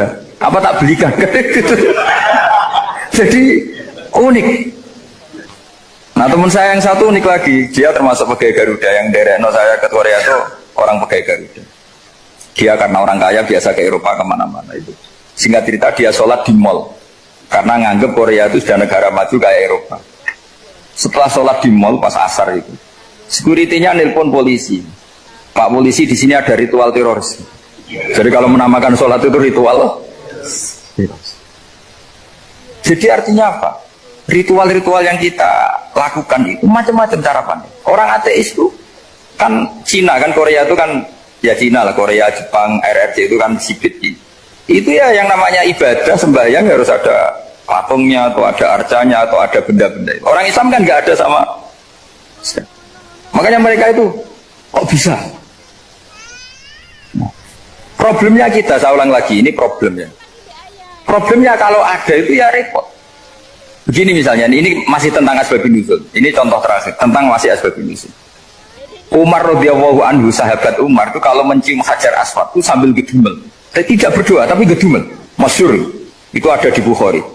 Alim tu annaka hajarun la tadurru wa la tanfa walau la anni ra'aitu Rasulullah wa qabbalaka ma qabbaltuka. Saya tahu loh. Nyium Hajar Aswad dicium tapi sambil gedumel. Saya tahu loh, kamu hanya batu, gak mandoroti, gak manfaati. Kamu jangan GR, saya cium itu jangan GR. Kalau saja saya tidak melihat Rasulullah mencium kamu, maka saya ada sudi nyium kamu. Dah gitu aja. Terus itu tiap nyium Hajar, itu tidak doa. Kalau kamu kan gak minta kaya, minta macam-macam. Kalau Umar malah gitu. Nah, kenapa demikian? Itu ada asbabun nuzulnya. Umar itu saksi sejarah. Ketika Rasulullah Fathi Mekah, Nabi kan tawaf terus mencium Hajar. Itu di belakang masih banyak orang kafir. Kebetulan Umar masih di sana. Sudah Islam Umar, tapi dia di belakang. Dengar orang-orang kafir, Muhammad itu tua aneh. Katanya melarang nyembah batu. Ternyata dia nyembah batu. Jadi Nabi nyium Hajar Aswad itu dikira nyembah. Katanya ngelarang nyembah batu, tapi dia kok nyembah batu. Karena Nabi mencium Hajar Aswad. Nah, karena untuk menghilangkan stigmasi itu, Umar tiap nyium Hajar Aswad itu ngomong gitu. Ada sound system, mungkin jadi sound system supaya jelas bahwa penciuman ini bukan karena menyembah. Artinya mudah sekali kenapa Umar ngomong gitu, karena asbabun nuzulnya seperti itu. Coba kalau kamu tidak tahu asbabun nuzul, Umar maksudnya gimana? Gak doa, gak apa kok malah ngomong gitu kan? Tapi kalau kamu tahu asbabun nuzul Umar itu yang mendengar komentar orang sama ketika kita tawaf itu kan 3 pertama kan kita lari-lari kecil. Itu ceritanya juga gitu. Rasulullah itu hidup di Medina, terus diterkenalkan miskin. Medina itu kota wabak, kota penyakit endemik. Dulu Medina, Yasrib itu kota endemik. Sehingga kata orang kafir-kafir Mekah, yaji uliha dalbet kaumun kot wahanat huma Yasrib. Nanti akan datang satu komunitas kaum yang sudah lemas karena kena penyakit TBC dari Yasrib. Nabi dengar itu, makanya terus bilang ke para sahabat, tunjukkan kalau kamu kuat dengan cara lari 3 kali. Terus pakai pakaian yang kelihatan maco, yaitu yang dipakai lelaki-lelaki, baunya dikelihatan. Nah, setelah Rasulullah wafat, Umar menggantikan beliau setelah Abu Bakar. Umar bilang gini, sebetulnya tawaf seperti ini, yaitu lari pertama 3 putaran pertama lari dan memperlihatkan pundak seakan-akan orang maco itu sudah nggak perlu karena alasan itu sudah tidak ada. Tapi ini tinggalan Rasulullah, maka jangan rubah ya, tetap seperti ini. Akhirnya meskipun sudah tidak ada alasan tadi menjawab stigmasi orang kafir, tetap tawaf seperti itu. Jadi memang agama itu unik. Kadang kita harus tahu alasannya, tapi alasan itu kalau menjadi mahatul hukmi, pijakan hukum sah. Misalnya kamu terus bilang gini, ya berarti tawaf sekarang bebas, gak perlu seperti itu, karena alasan itu sudah ada. Nah, di sini pentingnya riwayat. Riwayat itu begini, logikanya sudah nggak ada, tapi kaifiah itu, cara itu masih kita terus. Dan itu memang, saya ulang lagi, harus tahu asbabun nuzul. Saya beri contoh ya, misalnya, wa idza darabtum fil ardi falaysa 'alaikum junahun an taqsuru minas shalah. Terus ayatnya di mana? In khiftum ayyaftinakumul ladzina kafaru. Jika kamu pergi dalam keadaan takut ditangkap orang kafir atau takut diculik orang kafir, maka kamu boleh mengqasar salat. Itu jelas ada ayat in khiftum ayyaftinakumul ladzina kafaru. Jika kamu takut diculik orang kafir. Sehingga ketika Ba'da Fathi Mekah, setelah Mekah dikuasai Islam, Umar tanya, "Ya Rasulullah, kenapa engkau masih salat qasar? Bukankah kita sudah aman?" Waqad qala ta'ala in khiftum ayyaftinakumul ladzina kafaru, Allah ngendikan boleh mengqasar itu kalau dalam kondisi takut. Waqad kunna fi amrin, sekarang kita sudah aman. Jawabannya Rasulullah itu unik. Ya Umar, hadhihi shadaqatun faqbalu shadaqah. Ini sedekahnya Allah, bonus, sudah terima aja, enggak usah catatan-catatan gitu. Sehingga era Umar ya ada lagi yang tanya Umar begitu. Kata Umar, sa'altu dzalika Rasulullah sallallahu alaihi wasallam faqala hadhihi shadaqatu wa faqbalu shadaqah. Sudah, ini bonus dari Allah, terima saja. Ini kan unik. Padahal kalau secara disiplin ilmu kan begini. Kamu boleh mengqasar sholat kalau dalam bepergian dan dalam keadaan takut. Logika hukumnya kalau tidak takut, Tidak usah. Sama seperti begini. Kamu kalau pergi jauh seperti saya Pak On, itu ngosor sholat apa enggak ngosor kan? Alasannya kalau kosor itu, kalau pergi itu masyakot, repot. Sekarang pergi kita pakai Alphard, pakai Innova, bawa uang, disupirin, itu masyakot enggak? Enggak kan? Tetap boleh jamaah enggak? Boleh. Sebenarnya kamu jamaah itu karena pengetahuan hukum apa karena enak jamaah? Kalau alasannya masyakot, kan sekarang sudah ada, enggak repot. Ya sudah pakai hadis tadi, ini hadiah, terima saja. Jadi makanya agama itu riwayat. Tapi ada saja ulama yang agak balik loh. Agak balik gini, banyak juga ulama misalnya duwe gawe, ibunya sakit terus ribet jamaah sholat. Kenapa? Ribet ngurumat ibu. Makanya ada saja kiai yang duwe gawe mantu itu terus jamaah sholat, tapi jangan ikuti. Tapi ada saja karena alasannya jamaah itu karena apa? Repot. Ya ada saja, tapi ya jangan ditiru. Cuma saya ini cerita yang analisis hukum itu memang agak-agak unik. Jadi tadi kadang Nabi itu ditanya, ya Rasulullah kita dulu boleh jamak qasar ini kan karena in khiftum ayyafinakumul ladzina kafaru, takut diancam orang kafir. Sekarang aman, kenapa tetap jamak? Jawabnya Nabi, ini hadiah, terima saja. Ya ada sahabat yang bantah, kenapa Nabi? Allah itu zat yang baik, kalau sudah ngaji bonus nggak pernah ditarik lagi. Makanya Nabi kalau berdoa itu unik, ya siapa yang disiksa di dunia karena dosanya, fawahu akramu min ayyus sanniya uqubatahu fil akhir. Kalau ada orang salah kok di dunia sudah dikasih sanksi, Allah itu lebih mulia untuk mengulang nanti di akhirat. Akram itu Allah terlalu mulia, maksudnya orang kepikiran wis males ya selesai, tidak akan di. Kalau sampean kan enggak, masih ingin lagi. Jadi itu cara berpikir apa? Nubuah. Jadi berpikir nubuah itu beda. Ada orang pas sujud diinjek sama orang fasik, diinjek. Kemudian si yang sujud tadi, wawah la yaghfiru wa laka, demi Allah tidak akan ngampuni kamu. Itu langsung Allah memberi wahyu sama Nabi di zaman itu. Bilangin yang sedang sujud itu, dia harus minta maaf sama saya, kata Allah. Man dzalladzi yata'alla ala fulan. Dia bersumpah bahwa Allah tidak akan memaafkan orang, itu harus diralat. Nabinya iskal, kenapa ya Allah? Yang Tuhan itu saya ini punya sifat dua, bisa menyiksa dan bisa memaafkan. Kenapa dia milih sifat saya satu tidak memaafkan? Akhirnya apa? Orang yang injek tadi sama Allah dikasih tobat dan jadi orang soleh. Jadi itu makanya kamu nggak boleh jadi orang ekstrim nyifati Allahnya satu. Nggak boleh, Allah tetap bisa yaghfiru liman yasha wa yu'adzibu may yasha. Sifatnya Allah dua ya tetap dua, nggak boleh kamu pilih satu. Misalnya kamu kan biasanya gini, yang ghafur untuk kamu, yang sadidul uqab untuk orang lain. Mesti kelakuannya sama kan begitu. Nggak boleh seperti itu. Rasulullah kayak apa bencinya sama Wahsy? Karena Wahsy itu qatilu Hamzah. Yang membunuh Sayyid Hamzah siapa? Itu bencinya bukan main Rasulullah. Sampai maksud-maksud Wahsy.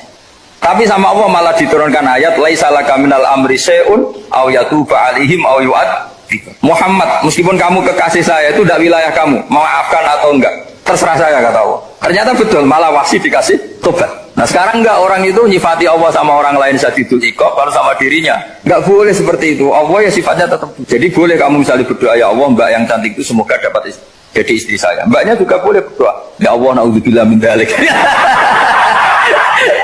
Jadi ini adu kekuatan, nanti terserah nanti Allah pihak yang mana. Kayaknya pihak yang perempuan. Karena kasihan kan kalau cantik dapat orang apa? Saya tuh andaikan boleh fatwa fikih, yang saya haramkan tuh orang jelek dapat orang jelek. Karena kasihan anak-anaknya, tahu-tahu jelek banget. Jadi kan kasihan itu. Jadi dalam Islam itu seperti itu. Jadi apapun benci kita sama musuh kita, Allah bisa saja memperlakukan musuh kita secara baik. Karena Allah itu yaghfir. Tetapi kita harus sifati Allah yaghfiru liman yasha wa yu'adzibu. Jangan karena kita benci seseorang seakan-akan Allah sama dia pasti menyek. Itu yang dicontohkan Allah kepada Rasulnya, itu beliau tidak cocok sama Wahsy, malah Wahsy dikasih petunjuk. Makanya terus ada ayat apa laisa laka minal amri syai'un aw yatuba alaihim aw yu'adzib. Muhammad, tidak wilayah kamu saya menentukan mengadab atau mengam. Makanya rata-rata kiai ulama itu halim. Orang halim itu rileks, layinal janib, tidak gampang menvonis orang lain. Biar Allah tetap dengan sifatnya yaf'alu ma biasa, bahwa Allah bisa melakukan apa saja. Soal kamu benci sama seorang, benci saja atas nama kamu, jangan nyatut-nyatut Allah. Saya kamu cinta seseorang, wah ini yang calon presiden ini harus jadi presiden.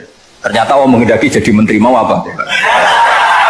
Ya Allah ya falumaya, mau apa coba? yang kiai atau Pak On, kiai pantasnya kan Menteri Agama itu Pak On. Tapi kalau Pak yang takdir gitu mau apa ya sudah, Allah ya falu, santai. Itu rileksnya ahlul ilmi ya sudah santai saja. Ini negaranya Allah, ini kerajaan Allah, ini buminya Allah, ya Allah biarin ya falu. Mas, jadi Tuhan Allah kamu yang repot. Jadi Tuhan itu Allah kamu yang repot. Ya Allah biar tetap ya falu, mayasa Allah boleh yang firil mayasa, udah tibu mayasa. Alhamdulillah utawi sakabehane puji kulillahi kagungane Allah ala silatihi ing atase peparing Allah. Jadi sing pertama maca silah napa? Ala silatihi ing atase peparing Allah. Mulane darani silaturahim penyambung rahim. Manan nyambung rahim iku nek iso yo ngekeki. Ora mau titip salam tok. Wong iso. Suma salam wahi mongko nuli te salam ya Allah lan iki ma'a salatihi. Ya, jadi yang pertama silah pemberian atau peparing, yang kedua apa? Salat. Ala nabi yang atasnya nabi ja akan rawuh sapa nabi bitauhid lawan bitauhid. Waqat arolan teman-teman jadi udo. Aro ya ro uryanan udo apa dinu agama udo anit tauhid saking tauhid. Jadi maksudnya ketika Nabi rawuh semua yang mengatasnamakan sebagai agama niku pun terlepas saking napa tauhid. Napa waqat arad dinu anit tauhid. Jadi kepada Nabi Muhammad yang datang membenahi tauhid yang sesungguhnya saat itu agama-agama yang lain meskipun mengatasnamakan agama tapi sudah telanjang atau terkosongkan dari apa? Jadi resikonya tauhid iku luwe apik timbang nuruti rasa. Mana kula bolak-balik fatwa, bolak-balik matur. Agama ora iso dikawal mek khusyuk. Khusyuk itu kadang-kadang malah ngrusak agama. Senajan to barang apik napa? Kudu nomor 1 ku ilmu napa? Ilmu. Kok khusyuk nomor 2. Misalnya contoh gampang ini. Perasaane wong khusyuk. Mana kalau seneng, kan ra khusyuk. Senajan to yo ngerti ra krana ilmu, pokoke kan mesti swata no. Swata ya turunan macam-macam. Agama nak digawa wong khusyuk, iku mesti perasaane ngene. Nak apik iku minallah, nak elek iku minasyaiton. Ya tak baleni nak apik iku minallah, nak elek iku minasyaiton. Karena gak siap, saya ulang lagi ya, gak siap menisbatkan elek pada Allah. Tapi teori wong khusyuk ngene iki ku lali, berarti hunaka di sana agamane Allah ini di alam raya ini ana sultanah, ana kekuasaan di luar Allah iku ora mikir. Mulane perdebatan Imam Sanusi mewakili ahli sunnah mbek Mu'tazilah ngono. Dari Imam Sanusi kita yakin kan masyhur kan iman rukun keenam apa khairihi wa syarrihi. Iku hebatnya Islam. Islam iku agama sing paling ngidolakno Allah, paling mentauhidkan Allah, paling mentakbirkan Allah, paling memuji Allah. Tapi wasemono rukun iman ku khairihi wa syarrihi min Allah. Kowe gelem ra gelem, raimu elek ya kersane Allah. Kowe goblok ra apal-apal ya kersane Allah. Mane kiai ora iso tegas wong kersane Allah. Mane kiai kowe aku beda-bedane wong mergo ya ini ahli apa? Tauhid. Ora wong goblok ya tenang. Ora santri ra jelas ya tenang. Dalil apa khairihi? Itu nak pondok unggulan apa? Oh ribet, ono santri goblok ribet. Kurang ngaji yo, kakean manajemen yo. Ben aku iman tenan yo khairihi. Nah ketika Mu'tazilah mengatakan bagaimana mungkin Allah menghendaki syar. Inna Allah ta'ala naha anisari kaifa arada. Mu'tazilah masuk akal. Bagaimana mungkin Allah melarang keburukan kemudian dia menghendaki apa kaifa arada syarra wa huwa nahahu. Bagaimana dia menghendaki keburukan sementara Allah melarang itu. Orang Mu'tazilah agak masuk akal. Akhirnya Imam Sanusi ngendikan berarti waqa'a fi mulkihi ma la yuridu. Apa? Waqa'a fi mulkihi ma la yuridu. Berarti Allah sing jarene pengiran mimpin alam raya ini sering terjadi sesuatu di luar kendalinya. Dewa terus gak tauhid toh? Lah iya nak goblokmu, kelirumu iku kok setan. Berarti banyak kejadian di alam raya ini yang Allah tidak bisa mengendalikan. Waqa'a fi mulkihi ma la yuridu.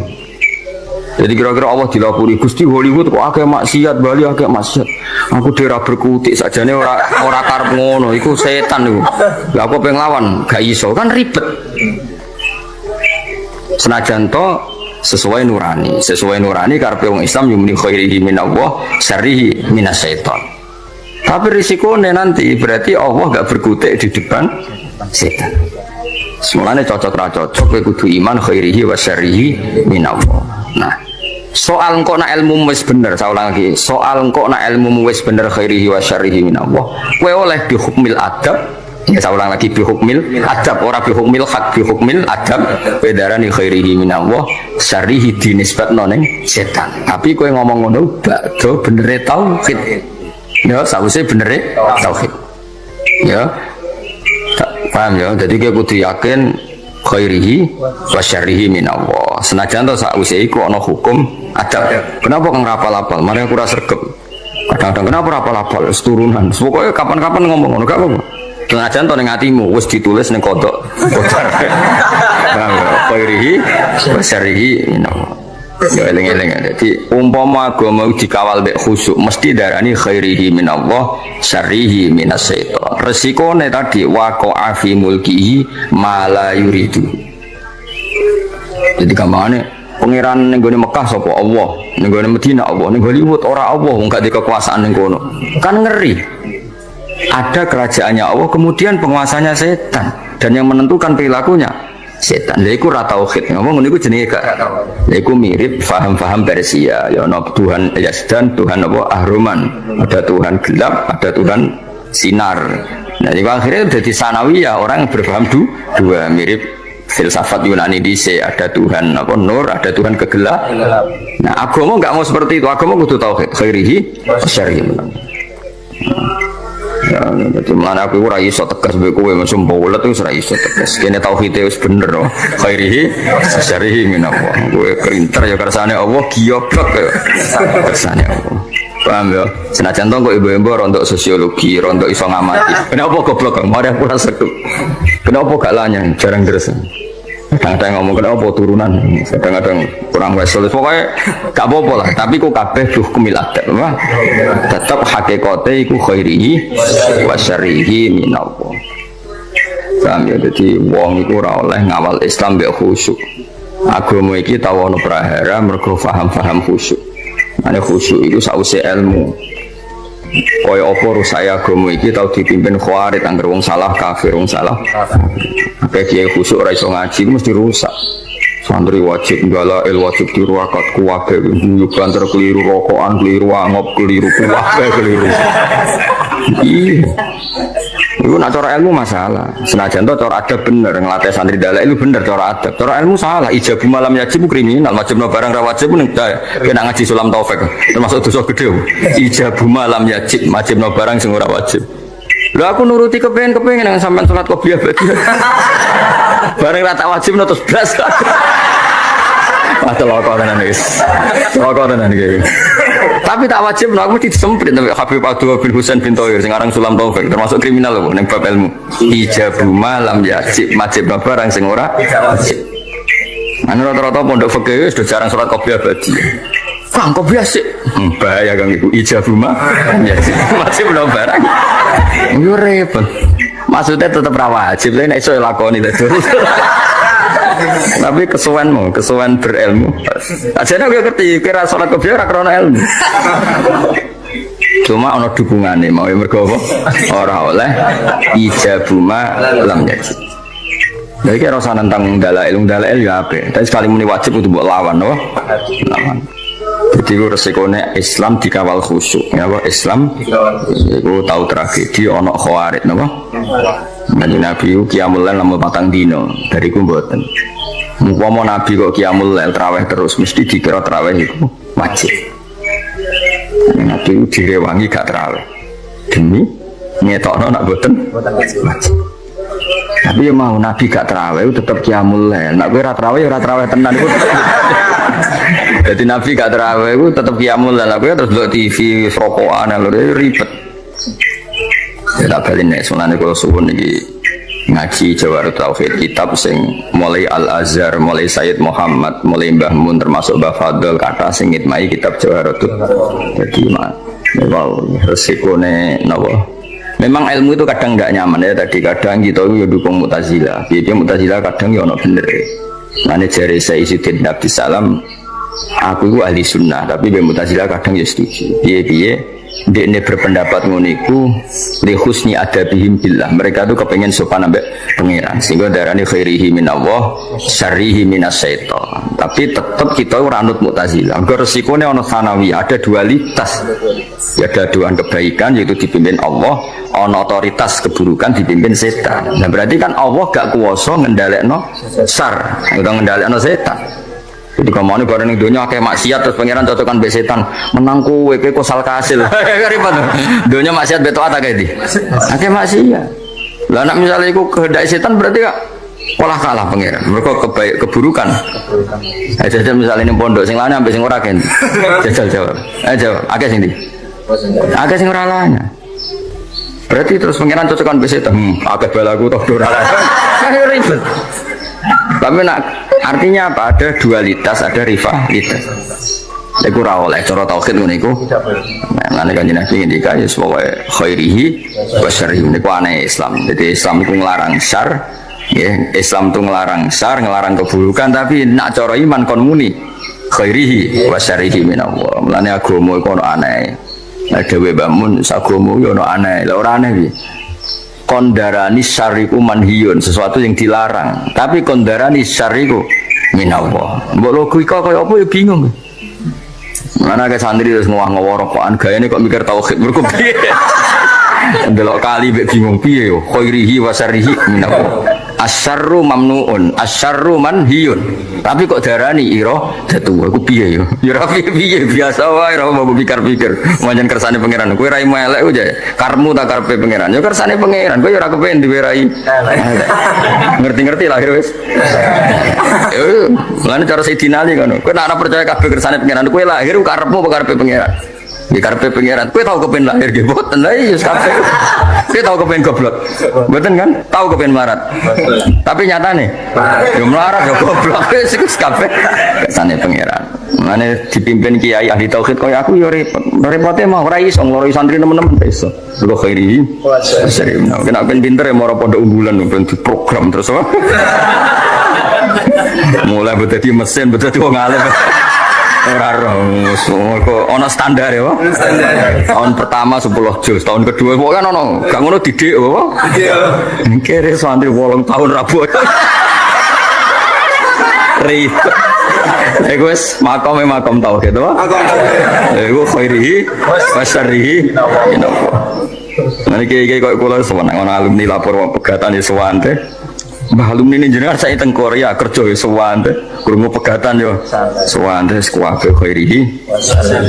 Nama ada eling-eling yo. Agama iku nganggo ilmu, cocok ra cocok masuk wau. Wong iman kok khairihi wa syarrihi minallah. La iman ngene iku mok nggo penguatan tauhid na Allahu muridul khairi was syarri. Tapi ning bab adab, napa ning bab adab tata krama kita darani khairihi minallah, syarrihi minasyaiton. Tapi tetep mbok arani bab adab. Nak mbok arani hakikat berarti setan duwe kekuasaan sing ngalahno kekuasaane Allah. Buktine maksiat luwe akeh timbang taat. Berarti setan nak dikarep kasil terus Allah rapati. Kasil cara tauhid masalah besar. Paham ya? Tapi cara adab terus kowe muni kenapa kang goblok biasa sesuai rencana Allah. Yo repot. Yo repot tak cara. Repot. Tapi suatu saat iman ini penting. Suatu saat dia dibojo, diusir, urip pemloro, kudu rido Kang kabeh kersane Allah. Jadi wis ngono. Ya ada eling-eling ya. Jadi termasuk sing dilawan Islam niku Nabi riyen bersinggungan mbek wong Persia no.